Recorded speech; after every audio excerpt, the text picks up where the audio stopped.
E aí pessoal, esse é o Mitos do Bonsai Brasileiro que te contaram na Biancin, número 8, né? Eu já fiz o número 10 e 9 e agora vai o 8. Eu julgo que todos esses mitos são bastante importantes para a gente começar a destrinchar alguns problemas, né, que houve na cena do bonsai.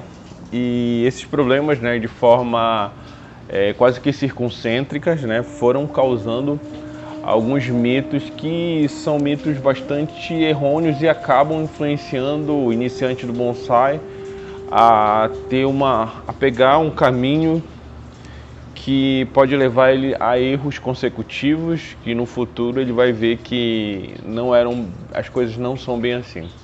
Eu queria salientar aqui que esse mito 8 está muito ligado à história do bonsai. Na verdade é a história do bonsai. O mito 8 é literalmente a história do bonsai. O que acontece é o seguinte, eu vejo, no começo de 2000 eu comecei o cultivo de bonsai e eu colecionava várias revistas, né? Antes disso eu colecionava revistas de mangá, enfim, mas depois eu passei a colecionar revistas de bonsai, que uma que me tocou muito, né, foi a revista da Casa 2, eu não sei qual é o número, mas que saiu em 2000, 2001, que tinha um arce maravilhoso na capa. Então a minha espécie hoje favorita sempre foi, na verdade, o arce por conta dessa revista, que eu estava passando na banca ali, eu vi a revista lá, quase que brilhando, fiquei apaixonado por ela e acabei comprando, né. Eu era moleque na época, na verdade foi até meu padrasto que comprou para mim, enfim. E essa revista vinha na primeira matéria a matéria do senhor Yamaguchi, acho que foi o Carlos Tramuji que traduziu, vinha a matéria do senhor Yamaguchi, que falava sobre a engorda de pinheiros, né, como se fazer chorrim, pinheiros de chorrim, né, chorrim de pinheiros e escorredor de macarrão, usava a técnica de escorredor, foi aí o primeiro contato que eu tive com essa técnica, enfim. Então assim, eu venho colecionando revistas, eu colecionei muito tempo essas revistas, era da editora online, essa Universo do Bonsai, aí ficou até um certo tempo, aí começou a vir essa revista aqui, que era Bonsai só, da Casa 2, né? Eu comprei todas as edições dessa daqui, eu tinha quase todas, eu acho que eu parei de colecionar em 2011, 2012, e eu não sei se foi 2011, por aí, não sei direito ainda, eu me perdi um pouco o tempo. Mas assim, essas revistas aí que eu colecionava bastante, né?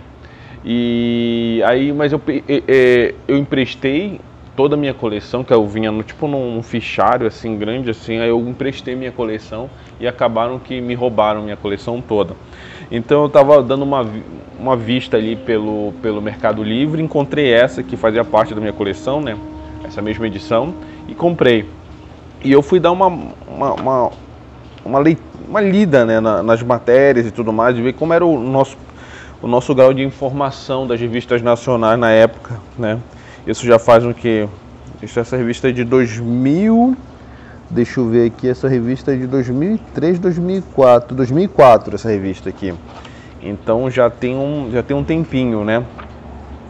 E assim, eu estava lendo sobre a história do bonsai, que é explanada aqui, né, de forma bastante sucinta, né, de forma bastante rápida. E assim, eu fiquei chocado com o número com um tanto de erros de informação aqui que são dados e são explanados aqui pela autora, quem foi que escreveu o texto é de Juliane Silveira, não sei quem é, mas me desculpa por fazer críticas a seu texto, né. Não que eu seja o melhor escritor do mundo, mas pelo menos as minhas fontes ali são bem destrinchadas, né? Tem muita etnografia. Ela retrata aqui a história do bonsai de maneira totalmente errônea, né? Inclusive ela pega uma pintura japonesa do período Edo, né? E retrata aqui como se fosse uma pintura chinesa, né? Do período do período Qin, né? 200 antes de Cristo, ou seja, um erro tremendo. Ela não sabe distinguir a expressividade de cada dinastia, né? E não sabe distinguir uma pintura japonesa de uma chinesa. Essa aqui é um Hachinoki, isso aqui é um Hachinoki, né? É acreditado que na China não se faziam, até certo ponto, não se fazia plantas em vaso únicos, nem na época do Penzai, né? O que acontecia sempre foi dado ao adorno a planta, então os japoneses começaram com isso, tá bom? Ela fala também aqui que essas pinturas existiam desde antes de Cristo, né? 200 antes de Cristo. Lorota, né? Isso daqui não existe. Nenhum tipo de antropólogo que estudou a história do bonsai sério nunca falou disso, porque não existe essas expressividades, pinturas e tudo mais, é pura lorota, né? Na verdade, o que se sabe é que no mausoléu de Qin An, né, da dinastia Tang, a primeira forma de pintura que retratava plantas em bandeja, né, em miniatura ali, vem dessa época, que é 706 depois de Cristo, ou seja, na dinastia Tang, depois de Cristo, século 8. Então, século 8, né? A gente está falando com coisa que pode ser provada, que não é conjectura. Isso aqui é conjectura, né? Então, assim, eu tenho uma cola aqui, ó. Na tumba do príncipe Zhang Guan. Esse Zhang Guan é um príncipe herdeiro ali da dinastia Tang, morreu, né? E no mausoléu que pintava, era uma coisa meio que faraônica, fizeram uma pintura de uns empregados com o pendim, né? O pensar, enfim, que são sinônimos, pintaram ali na sepultura dele, tá bom? Então o que acontece? Acontece que esse tipo de informação, isso foi no 706 depois de Cristo, né?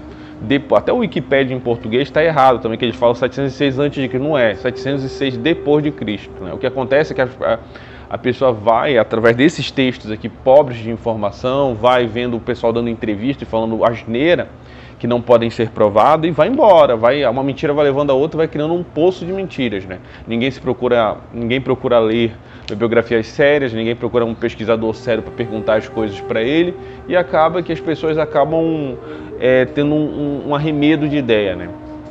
Então, aí na dinastia Tang surge a primeira pintura na China que retrata ali, por volta de 706, retrata, né, um bonsai não, mas um pendim, uma arte primitiva que deu, consequentemente, influenciou o bonsai a ser o que é, né? Então, isso de inventar datas totalmente aleatórias, isso é notório aqui, né? Eu vi outro dia algumas entrevistas em português sobre bonsai, pessoas falando, o bonsai tem 5.000 anos, 2.000 anos, 3.000 anos. Pode ter, isso não é que é impossível, né, que tenha. Porém, né, o que pode ser provado através de etnografia, rastros históricos, né, expressividades históricas, aquele povo que emanou aquela cultura, é que nós conseguimos provar até o século VIII, que o bonsai, como forma expressiva ali da sociedade, em pinturas e afins, vem do século, né, ali do século 8, 706, né? E a pintura mais antiga é essa, da dinastia Tang, né? 706 depois de Cristo. O resto é lorota. Pode existir, claro que pode, conjecturas, tudo mais, mas aqui nada, né, é tão específico quanto a datada de 706.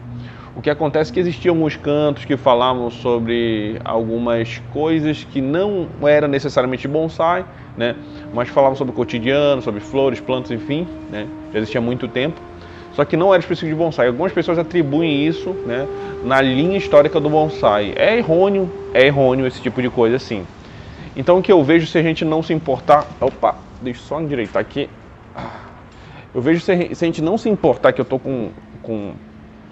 eu tô aqui com o negócio e tá ventando muito, tá bom? Com minha cola. Então, se a gente não se importar com a história, de fato, a história no seu âmago, contando as verdades que devem ser contadas, a gente constrói um castelo de mentiras. E essas mentiras fazem com que a gente crie e perpetue não só... Se a gente não liga para a história do bonsai, a gente vai ligar para a técnica, a gente vai criar mitos também relacionados à técnica.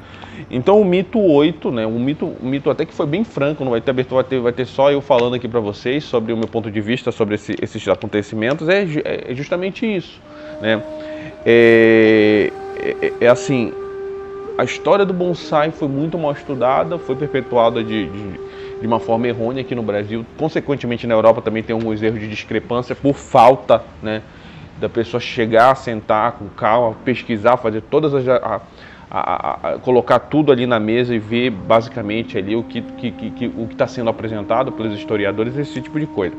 O que acontece é que nos últimos anos começou a ter uma corrente chinesa muito forte para dizer assim que o bonsai era deles e só deles, e sem eles são os caralhos assim do negócio, desculpa o palavreado. Mas isso de fato é verdade. Os chineses começaram esse cultivo há um tempo atrás, né? Começaram a fazer essas paisagens de bandeja e tudo mais. Só que é atribuída a eles uma arte primitiva que influenciou os japoneses, consequentemente, a criar os padrões, né, do bonsai que a gente conhece. O bonsai moderno, que não tem nada a ver, até o bonsai de hoje, o de 100 anos atrás não tem nada a ver. Imagina o de 1000 anos atrás. É uma coisa que evoluiu muito, né? Os chineses têm uma importância magnífica, não estou querendo também descreditá-los, só que houve essa empreitada através de vários movimentos revolucionários modernos, né? Assim como aconteceu na arte, como Black Scissors e afins, querendo o título de uma coisa que eles não construíram, né? Eles construíram sim o bonsai, o pendim, que é maravilhoso, adoro, eu sempre pratico, acho muito bacana, só que eles queriam ir além da fronteira da influência do pendim, para como se ele tivesse pegado o bonsai de fato e convertido, né, politicamente, para que eles fossem o âmago ali da situação e destronassem os japoneses, tá? Os japoneses criaram de fato uma nova tendência, que é o bonsai, né? Eles fizeram uma coisa totalmente nova, e essa coisa totalmente nova teve uma série de evoluções dentro do próprio Japão, né? E isso foi muito importante para se chegar ao bonsai moderno, né? E sem isso, sem sombra de dúvida, não teria chegado ao bonsai moderno se não tivesse esse conjunto de evolutividade, né? O que acontece é que quando os primeiras, tipo, teve várias, como posso falar, teve várias viagens diplomáticas no Japão, né, do Japão para a China, várias viagens diplomáticas. Isso começa desde o século VI e vai até o século IX, né? Aí no século IX essas viagens diplomáticas começam a ficar mais difíceis e tudo mais, né? Mas nesse período houve uma grande influência, já tinha, desde o período Asuka, antes do período Asuka, já tinha influência chinesa, mas nesse período que a gente consegue descrever através de escritos e provar, teve uma influência muito grande. E, consequentemente, os artistas, as pessoas que tinham ido estudar lá na China, enfim, alguns monges shintoístas, né? Tinham ido estudar também lá no Japão, na China, algumas artes, enfim, né? Aconteceu uma série de coisas, uma missão diplomática. Eles viram um pendim e eles começaram a construir uma parada chamada Bonseki, né? Que depois virou sinônimo de Bonkei, Bonseki, Bonsan, ficaram a mesma coisa, depois se dividiram. No tempo moderno é dividido, né? Mas era um Bonkei, na verdade, né? Aí depois Bonseki. Eu vou usar a palavra Bonkei, Bonseki, Bonsan para a mesma coisa, porque de fato na época era a mesma coisa, digamos assim, tá bom? Depois começou a se destrinchar. Então, em Nara existe um templo Chosuin, né? É um templo em Nara que guarda artefatos dessas viagens diplomáticas desde o século VI ao século IX, né? Essas viagens diplomáticas foram feitas, né? E consigo trouxeram alguma influência cultural. E dentro desse templo existe um pendim artificial, né, que seria um bonkei, um bonseki, enfim, que é uma bandeja de madeira que tem uma montanha, tem algumas árvores artificiais feitas ali, né, artificiais, e para dar uma sensação de paisagem em bandeja, porque esse provavelmente foi a primeira influência, né? Não se sabe se foi, sabe que foi do século VI ao século IX, mas sabe exatamente quando trouxeram, né? E essa basicamente foi a primeira expressividade que teve influência da China, e os japoneses começaram a retratar no seu retratar aquela influência ali através de expressividades artísticas. E tá em Nara, no Chosuin, né? É ruim que é proibido entrar lá no templo de Nara. Eu tentei pegar fotos, não consegui. É proibido tirar fotos lá dentro, então você tem que ir lá visitar, entrar e ver. E tá muito antigo. Na verdade, talvez seja o rastro da ideia de bonsai mais antiga que a gente tem, por influência da China, né? Tá dentro do Chosuin, do templo Chosuin em Nara, que é essa espécie de pendim, bonsei, bonseki, digamos assim, né? Que ali a gente vê que ali remontam os primeiros gostos do povo japonês por essas paisagens em bandejas chinesas, né? E isso não se sabe se foi no século 6, 7, 8 ou 9, mas provavelmente foi nesse período. A gente, nos livros de história sobre bonsai, a gente começa a classificar a chegada dele para o Japão por volta do século 11, 12, né? ali no período Kamakura. Por que isso? Porque foi nesse período que começou a sociedade começou a expressar que existia no seu dia a dia, no seu convívio do dia a dia, essas paisagens. Aí grandes artistas começaram a retratar elas, né? E a gente não usa a paisagem lá do templo no Chosoen como referencial máximo por conta disso, por conta que a datação dele está meio... Ele não é, digamos, um pending de verdade, ele não é ele é um bonseki, ele é uma coisa artificial, mas a gente já começa a atribuir alguma história a ele. Só que a gente vai contar que houve a importação do pending mesmo só quando sai a pintura de rolo, que saiu no século XII, 1195, que é Saigyo Monogatari Emaki. Esse foi o primeiro pergaminho a retratar o pending, né, que foi importado, trazido pelos mestres Shan, os mestres budistas chineses, para o Japão. Então a gente começa a ter a certeza que estava acontecendo alguma coisa na época. Isso é o século XII, né, no período Kamakura. Então a gente tem certeza que ali começa. Apesar que, como eu te falei, no tempo Chosoen tem a prova do que essa influência e admiração já acontece mais tempo até, né? Possivelmente acontece desde, né, do século VI, desde o século VI, assim, digamos, né? Só que não foi no século VI, porque não existe provas, né? Não existe prova. Então provavelmente foi no período ali do final ali do século IX, por aí, tá bom? Então é importantíssimo a gente ter essas dimensões para que a gente não cometa algumas gafes, né?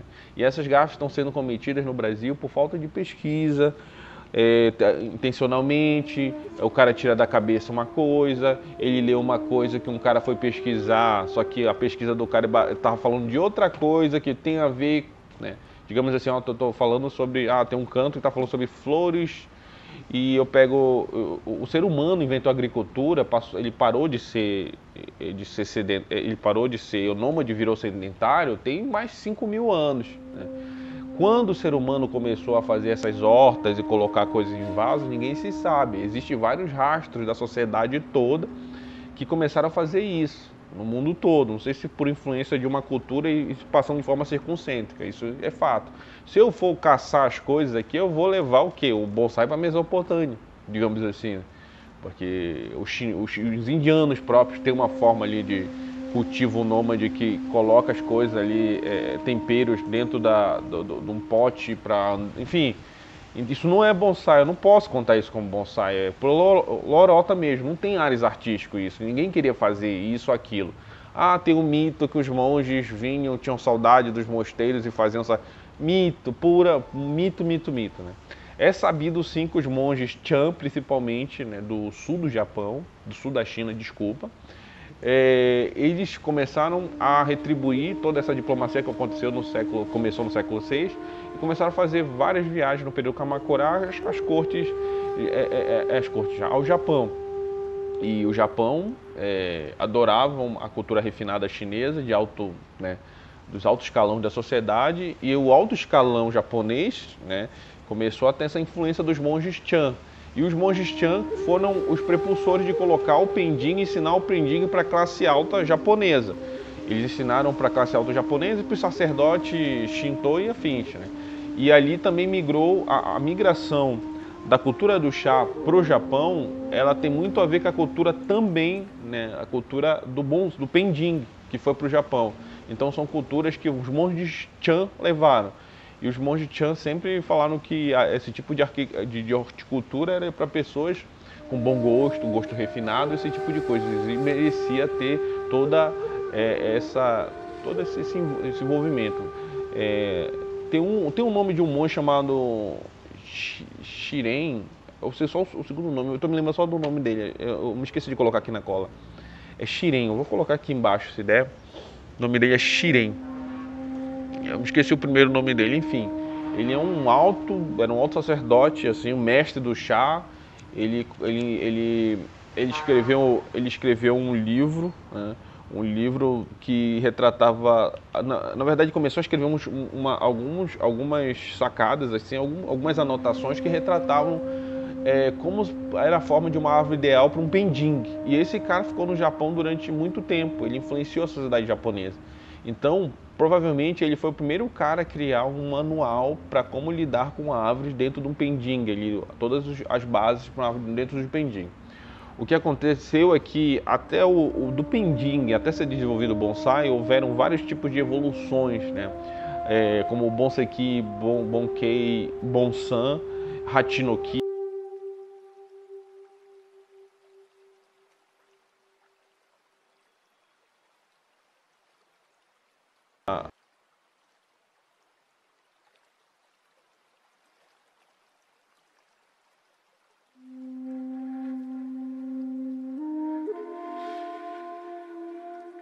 Instruções, porque o povo japonês começou a importar o pending chinês e começou a fazer. Eu falei assim, calma aí, eu estou fazendo o chinês, mas eu quero fazer uma coisa um pouco menor, que é um pouco menor, né? E eles começaram a fazer uma nova forma de arte que era chamada de bonseki, que era a paisagem em bandeja, só que a paisagem lá em bandeja, só que geralmente os pendigues chineses eram imensos, muito grandes mesmo. E eles começaram a fazer isso um pouco menor. Aí surgiu o bonseki. Começaram a fazer esses bonsekis um pouco menores. E esse Shiren, que escreveu Bonseki no Fu, foi o cara que influenciou muito a sociedade japonesa a fazer esses bonsekis assim um pouco menor. E aí começa a ter a primeira revolução, né, dentro dos japoneses, encabeçado por um chinês, mestre do chá, o Shiren, né? Ele começou a encabeçar essa evolução, então essa evolução começa a ter a primeira forma, a primeira mutação do pending no Japão, que é o bonseki. Aí esse bonseki depois foi evoluindo até aí passou pelo. Aí teve o bonseki, aí teve o bonsan, bonkei, que são artes que estão coligadas à paisagem bandeja, algumas mais artificiais, outras mais naturais. E o hachinoki também. Quase tudo, não é numa linha do tempo certo, às vezes estavam surgindo na mesma época, tipo bonseki no fu e hachinoki. Hachinoki, para quem não sabe, literalmente quer dizer planta em vaso, só que em vaso fundo, né? Inclusive a pintura da moça aqui, que ela diz que é chinesa, mas na verdade é japonesa, é um hachinoki, tá bom? Que é uma planta em vaso extremamente fundo. Nessa época não tinha essas regras sobre os vasos esmaltados, demono, para shohaku, que são coníferos e afins. E então eu tenho um vídeo aqui que fala sobre a história, para mim é um dos melhores vídeos. A edição não tá lá essas coisas, mas para mim é um dos melhores vídeos que fala sobre a história do bonsai do Brasil e fala sobre a história do bonsai mundial. Assistam, vocês vão ter muita informação boa, informação que podem ser provadas. Não é continho da carochinha, não. É coisa séria mesmo. A gente está trabalhando com seriedade, tá? Então é isso. Depois dessa viagem, a gente consegue perceber que teve muita influência assim na sociedade japonesa, dos mestres Chan, que são os mestres chineses do chá. Eles eles encabeçaram um movimento que vinha a ser, né, criar coisas particulares que só existiam no Japão até, né, com o bonseki, até serem criado o bonsai. E essa mutação foi maravilhosa para que a gente conseguisse ter o bonsai de hoje, com ares japoneses, mas com uma influência muito grande dos chineses. Então foi uma série de coisas que levou a gente onde está agora. E o bonsai de alto grau técnico tem 150 anos no máximo. O grau técnico eu falo assim, quando você já usa aramação, começa a ver pasta cicatrizante, substrato ideal, aramação já falei, alicates específicos, alicates de corte específicos, entorta-tronco, todo esse lado técnico, né? Esse lado técnico maravilhoso foi criado há muito pouco tempo, assim, na linha histórica do bonsai, né? Essa linha histórica do bonsai desde o seu surgimento, né? A palavra bonsai começou a ser empregada no século XVII, se eu não estou enganado, e 17, foi empregada no século XVII. Então, assim, é uma coisa que a gente tem que ter toda essa dimensão cultural para que a gente possa falar. Esse tipo de artigo aqui da moça, né, que teve uma boa intenção de informar, que tem ótimas matérias aqui até sobre o Sensei Radano, que para mim é uma pessoa muito importante no bonsai brasileiro, tem fotos aqui que eu vou guardar com certeza, ela informa e desinforma ao mesmo tempo. Isso é perigoso, porque as pessoas começam a falar asneiras que desconhecem, né? Começam a falar coisas que não são de fato de valia, e você precisa saber como pesquisar as coisas. Se você não souber como pesquisar as coisas, você vai criar mitos, né? Você tem que ter uma série bibliográfica de pessoas sérias que estudaram.